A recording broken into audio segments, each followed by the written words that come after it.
नमस्कार प्रिय विद्यार्थियों। मैं doctor J C Bharti, associate professor in public administration, MLV government college Bhilwara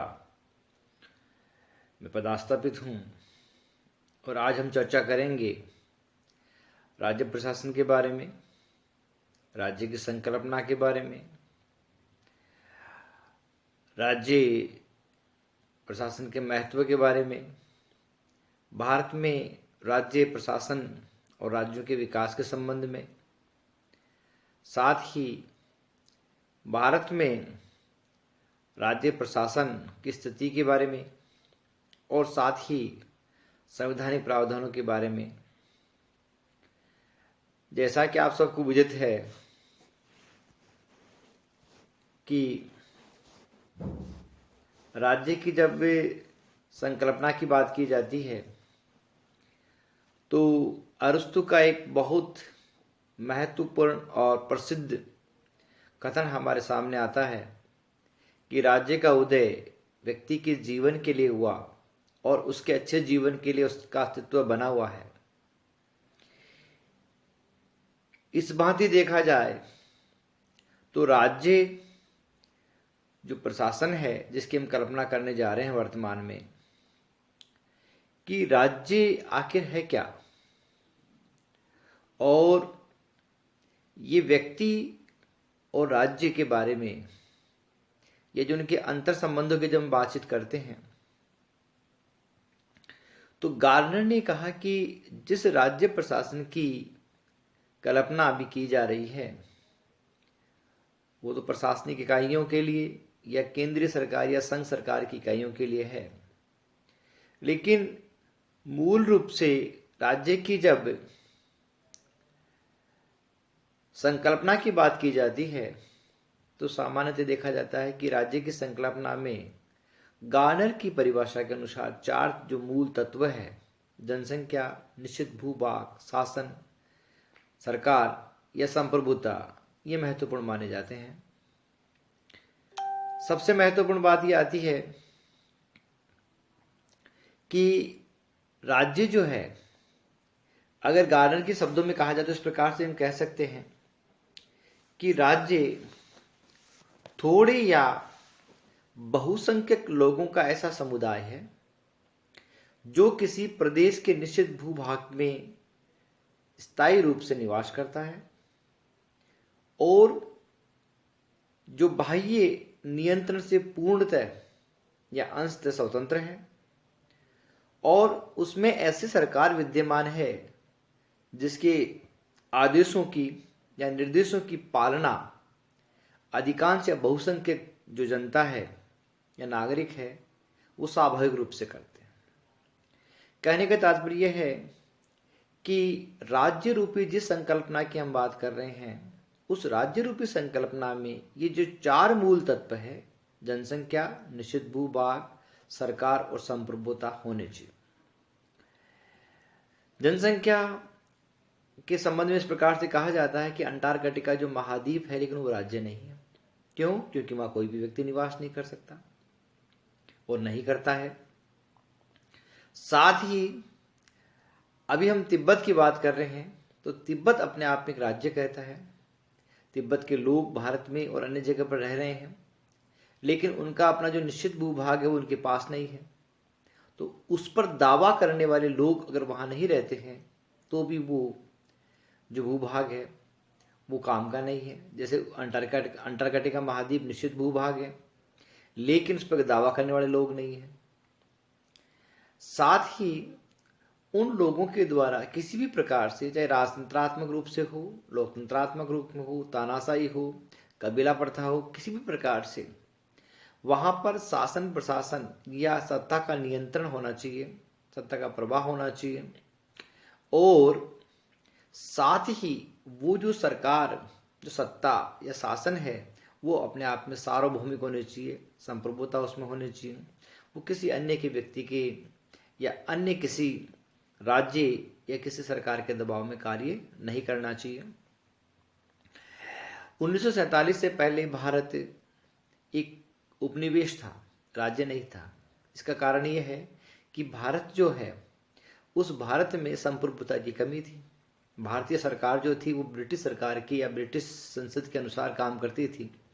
तो इस प्रकार से हम ये कह सकते हैं कि किसी भी राज्य को एक संकल्पना के रूप में होने के लिए जरूरी है कि उसमें निश्चित भूभाग हो और साथ ही उस भूभाग पर दावा करने वाली जनसंख्या हो जो ये कह सके कि साहब ये मेरा भूभाग है, हम इसके निवासी हैं और ये हमारा राज्य है, और वो किसी न किसी प्रकार से सत्ता का शासन का संचालन करते हो और साथ में वो अपने आप में स्वतंत्र हो, अपने निर्णय लेने में स्वयं सक्षम हो।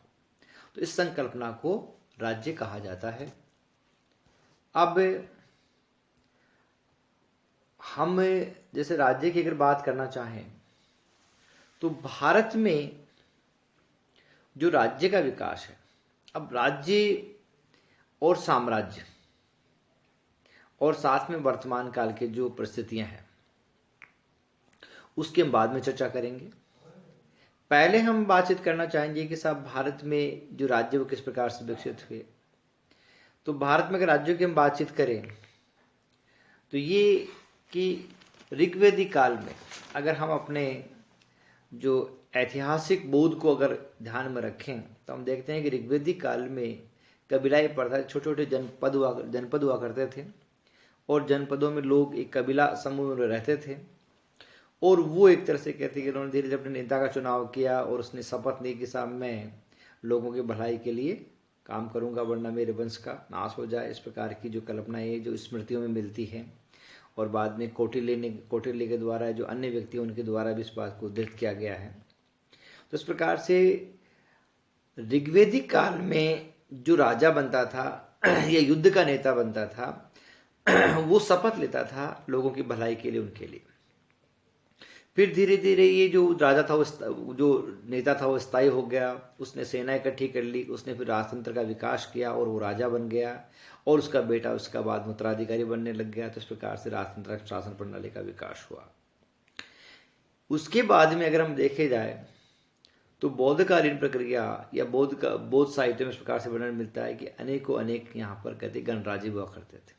ये उसके बाद में कुछ गणराज्य का विकास हुआ जहाँ पर अनेक लोग मिलकर के अपने नेता का चुनाव करते थे और जिसमें वैशाली का जो लक्ष्मी जो गणराज्य है वो अपने आप में फेमस है और जिस प्रकार की व्यवस्थाएं वहाँ वर्णित की गई है तो इस प्रकार बताया गया है कि साहब वो जो व्यवस्थाएं थी उसमें वर्तमान लोकतांत्रिक जो गुण है उनका वहाँ पर कहते हैं कि पालन किया जाता था। उसके बाद में अगर हम बातचीत करना चाहें तो गुप्ताज जो आते हैं या गुप्तकालीन साम्राज्य की जब बात करते हैं तो गुप्तकालीन साम्राज्य भी एक बहुत बड़ा साम्राज्य रहा है और उसमें राज्यों को भली भांति कहते हैं कि उसमें प्रदेशों में बांट दिया गया और उसको देश या भुक्ति कहते थे और उसका जो नेता होता था उसको भौगिक या गौप कहते थे। वो केंद्रीय राजा के अधीन काम करता था। उसके बाद में देश या भुक्ति को विषयों में बंटवारा किया था, विषयपति जहाँ पर होते थे, कुमारामत्य भी इस प्रकार से वहाँ पर व्यवस्थाएं थी। तो इस प्रकार से हम ये कह रहे हैं कि जो गुप्तकालीन जो राज्य व्यवस्था है वो साम्राज्य के विभिन्न भागों में बांट करके की गई थी। उसके बाद में सल्तनत कालीन की बात करते हैं तो सल्तनत कालीन राज्यों का जो विकास हुआ है उसमें राज्यों को एकता के रूप में, क्योंकि सल्तनत पूरी एक साम्राज्य को सल्तनत कहते थे, सुल्तान उसका प्रमुख राजनीतिक व्यक्ति होता था और उसने अपने कहते हैं कि उस सल्तनत को अनेक भागों में बांटता था जिसको इक्ता कहते थे और इक्ता का जो प्रमुख व्यक्ति वो इक्तेदार कहलाता था और उसके नाजिम भी कहते थे। तो इस प्रकार से वो जो व्यक्ति थे वो सुल्तान के रहमो कर्मों पर सुल्तान के आदेशों का पालन करते हुए अपने क्षेत्र का शासन प्रशासन चलाते थे। तो वो एक स्वतंत्र इकाई नहीं हुआ करती थी बल्कि सुल्तान के अधीन एक इकाई होती थी। उसी प्रकार से मुगल साम्राज्य उसके बाद एक बड़ा साम्राज्य रहा। उस साम्राज्य में भी साम्राज्य को अनेक सूबों में बांटा गया, अर्थात छोटे छोटे प्रशासनिक इकाइयों में बांटा गया और उसको सूबा कहते थे। उसका प्रमुख सूबेदार होता था। सूबा को बाद में सरकार में बांटा गया, सरकार को परगना, परगना को गाँव में बांटा गया। इस प्रकार से एक विस्तृत विभाजन कहते के राज्यों का मिलता है। वर्तमान में हमारी ये बात करें कि जैसे मान लीजिए हमारे केंद्रीय जो भौगोलिक क्षेत्र है भारत, एक राज्य, भारत के संबंध में बात करें तो भारत एक राज्य है। उस राज्य की प्रशासनिक इकाइयाँ जो है विभिन्न प्रकार के जिनको राज्य से नाम जानते हैं, राजस्थान, हरियाणा, मध्य प्रदेश, उसको फिर कहते हैं कि संभागों में बांटा गया, उसके बाद में जिलों में बांटा गया, जिलों को ब्लॉक में बांटा गया, ब्लॉक को तहसील में बांटा गया, तहसील को गाँव में बांटा गया। तो इस प्रकार का बंटवारा जो है वो वर्तमान में हम देखते हैं। ये जो बंटवारा है ये बहुत अधिक मात्रा में मुगल कालीन जो राज्य के प्रशासनिक इकाइयाँ थी उनमें मिलता जुलता है। इन सब की चर्चा करने के बाद हम ये कह सकते हैं कि ये जो इकाइयाँ थी, एक तो वो संगठित नहीं थी।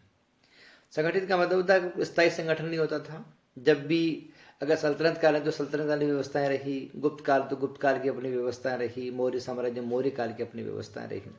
उन्होंने अपने इच्छा अनुसार उनका कहते हैं कि बंटवारा किया, और बंटवारा करने के बाद में उनमें विभिन्न जो उप प्रशासनिक स्तर बनाए वो अपने हिसाब से बनाए। दूसरी बात ये थी कि ये जो इकाइयाँ थी वो केंद्रीय सत्ता के अधीन काम करती थी और उनकी प्रत्यक्ष नियंत्रण में रहती थी। उनका अपना कोई स्वायत्तता उनमें नहीं होती थी। और दूसरी बात है कि प्रांत का जो अधिकारी होता था वो एक तरह से क्या होता है, केंद्रीय जो शासन है, सरकार है, उसके अधीन काम करने वाला व्यक्ति होता था, या उनका कोई प्रमुख या उनका कोई रिश्तेदार इस प्रकार से रहता था। और वो अपने आप में स्वतंत्रता की घोषणा नहीं करता, बल्कि वो केंद्रीय सत्ता के अधीन और केंद्रीय सत्ता में निष्ठा का प्रदर्शन करता था। उसके बाद में जब ब्रिटिश कालीन व्यवस्थाओं में जब आते हैं तो आप जानते हो कि ईस्ट इंडिया कंपनी का भारत में आना और यहाँ का शासक बन बैठना अपने आप की अनूठी घटना है। और उसने शुरुआत जो की उसने 3 प्रेसिडेंसियों से शुरुआत की। हालांकि शुरू में उसने पहली कंपनी खोली, लेकिन उसके बावजूद उसने मुंबई, कलकत्ता और मद्रास इन 3 जगहों पर अपनी प्रेसिडेंसी बनाई। और प्रेसिडेंसी जो था वो राज्य प्रशासन की वो शुरुआत थी भारत में, और ये ब्रिटिश कालीन भारत में राज्य प्रशासन की शुरुआत कही जा सकती है। और वहाँ पर एक गवर्नर होता था और गवर्नर की अपनी कार्यकारी परिषद होती थी। गवर्नर और कार्यकारी परिषद मिलकर के वहाँ विभिन्न प्रकार के निर्णय करते थे। 1726 ईस्वी में गवर्नर और वहाँ की जो पार्षद होती थी प्रेसिडेंसी की, उनको कानून बनाने का अधिकार दिया गया। तो इस प्रकार से अब तक के जितने भी हम काल में, जैसे ऋग्वेद, बौद्ध काल, गुप्त कालीन या मुगल काल तक हम देखते हैं, तो वहाँ पर क्या है कि जो भी राज्य की जो इकाइयाँ रही हैं उनको कभी कानून बनाने का अधिकार नहीं दिया गया। कानून हमेशा केंद्रीय सरकार के द्वारा या केंद्रीय नेतृत्व द्वारा बनाए जाते थे। लेकिन ब्रिटिश कालीन जब व्यवस्था आती है तो उसमें 1726 एडी को चार्टर एक्ट के द्वारा बम्बई, कलकत्ता, मद्रास जो प्रेसिडेंसियां थी उनको कानून बनाने का अधिकार दिया गया। इसके बाद में 1757 का प्लासी का युद्ध, 1764 का बक्सर का युद्ध, उसके बाद में 1765 में मुगल बादशाह शाह आलम द्वितीय द्वारा ब्रिटिश ईस्ट इंडिया कंपनी को बंगाल, बिहार, उड़ीसा का दीवान बनाना, और उस दीवान बनाए जाने के बाद में जो ईस्ट इंडिया कंपनी थी उन्होंने वास्तविक रूप से भारतीय जो शासन प्रणाली में हिस्सेदारी की, और उनको ये लगा कि इस प्रकार की जो व्यवस्थाएं हैं उनको नियंत्रित करने के लिए हमें कहीं न कहीं इनको एक सूत्र में पिरोने की आवश्यकता है।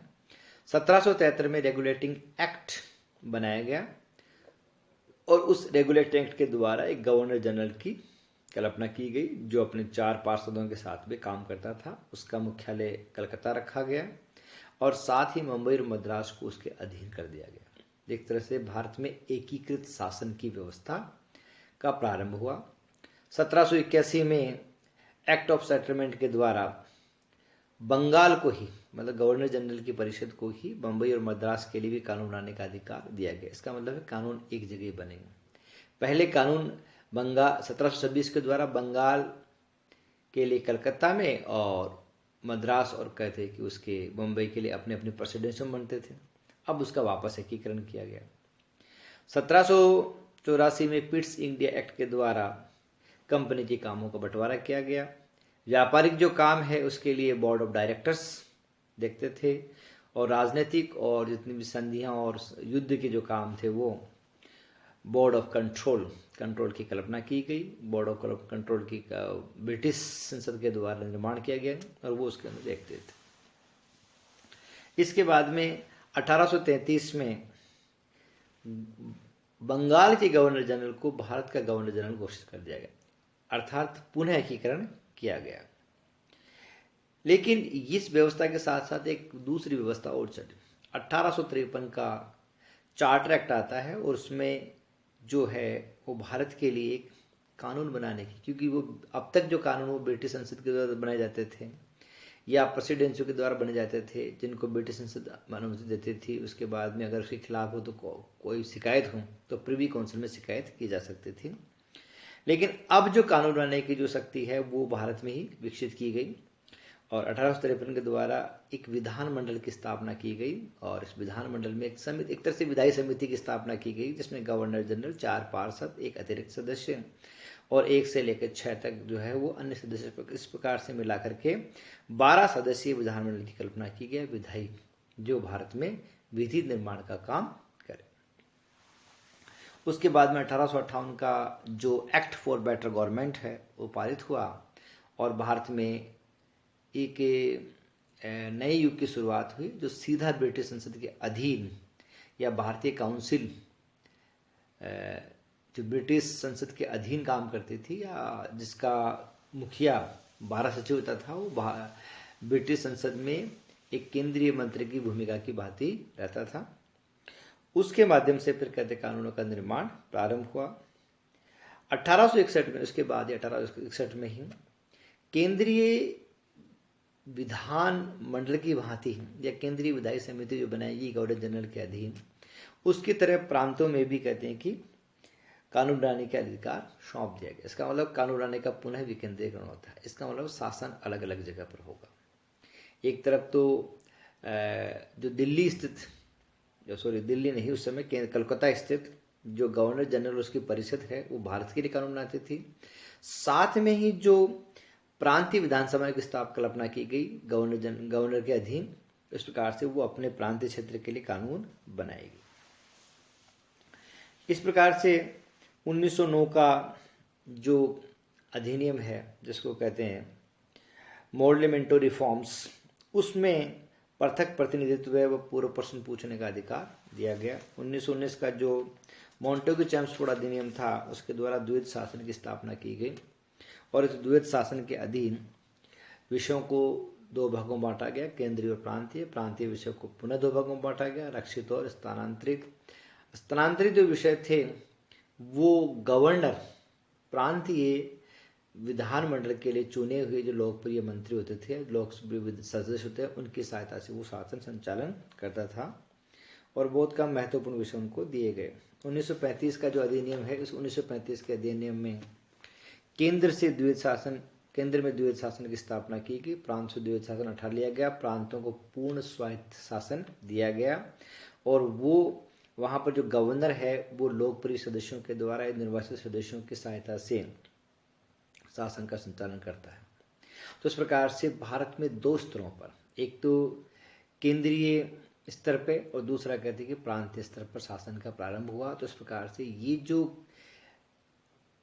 प्रांतीय स्तर पर जो शासन है वो वर्तमान में राज्य प्रशासन या राज्य जो वर्तमान में जो है भारत में जो है वो उनका निर्माण, उनका विकास हुआ।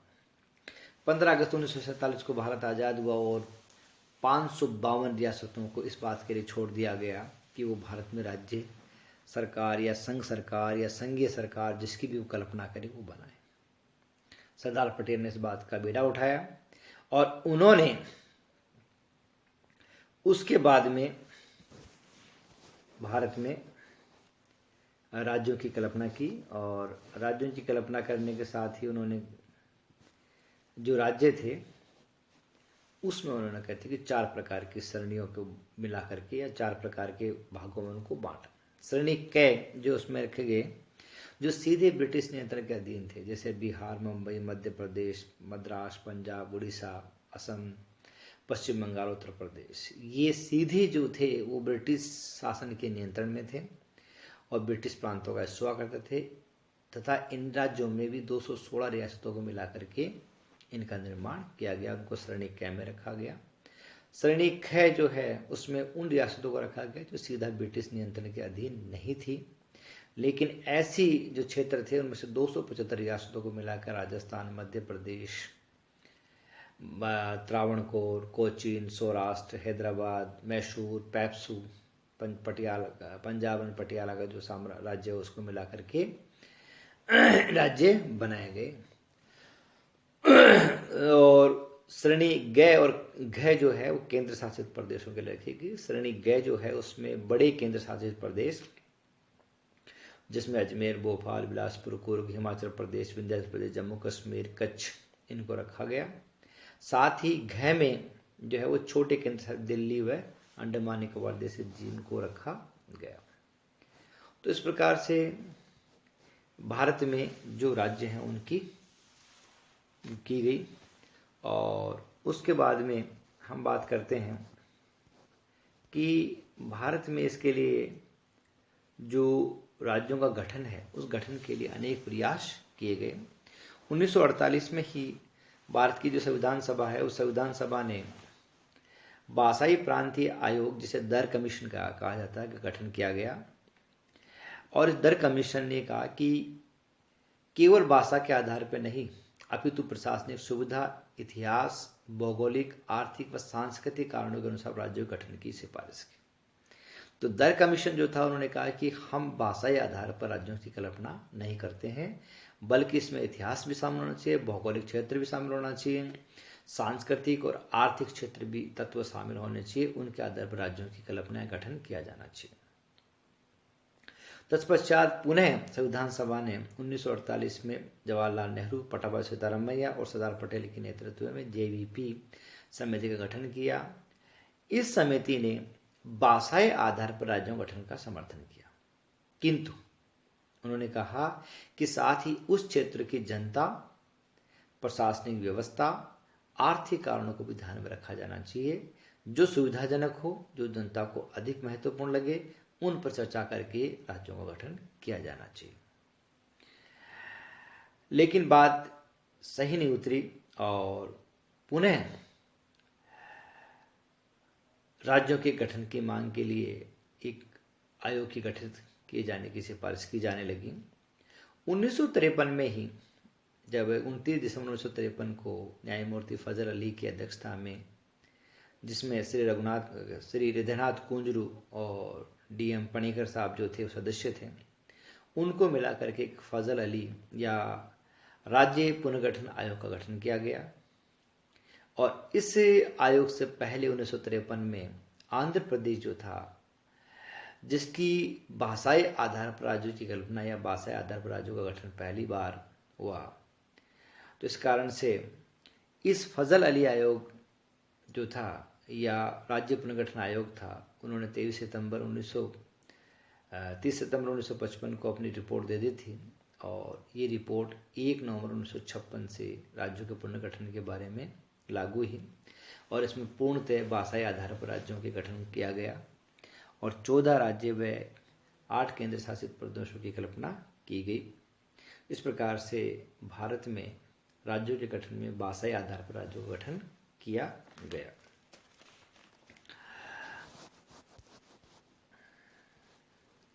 अब हम ये देखना चाहें कि सब हम जिन राज्यों की कल्पना कर रहे हैं वो क्या स्थिति में है या उनकी भारत में क्या स्थिति है।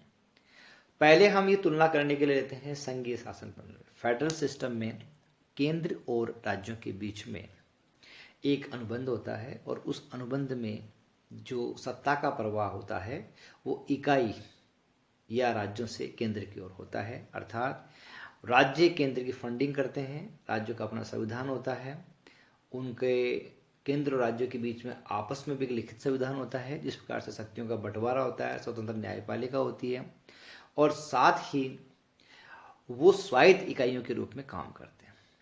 राज्य अपने क्षेत्र में काम करते हैं और केंद्र अपने क्षेत्र में काम करता है। केंद्र की स्थिति राज्यों के समक्ष निर्बल है। इसके उलट हमारे भारतीय जो संविधान है उसमें व्यवस्था की गई है और हमने भारत में इसको संघ कहा है कि India is A union. India is not federal but कि इंडिया इज ए यूनियन। तो इस परिसंघीय राज्य की या संघ में राज्यों की जो विशेषताएं हैं, इन विशेषताओं के होने के बाद लिखित संविधान है, स्वतंत्र न्यायपालिका है, शक्ति पृथक्करण है, स्वायत्ता भी है एक सीमित मात्रा में। लेकिन इनके साथ साथ एकल संविधान है कि जैसे जो फेडरल सिस्टम है वहाँ पर राज्यों का अपना संविधान होता है और संघ का अपना संविधान होता है। भारत में एक ही संविधान है जिसमें केंद्र और राज्य दोनों की शक्तियों का बंटवारा किया गया है, दोनों के बीच में प्रावधान, दोनों के लिए प्रावधान किए गए। दूसरा एकल नागरिकता है, वहाँ पर नागरिकता अलग अलग होती है, एकल नागरिकता है।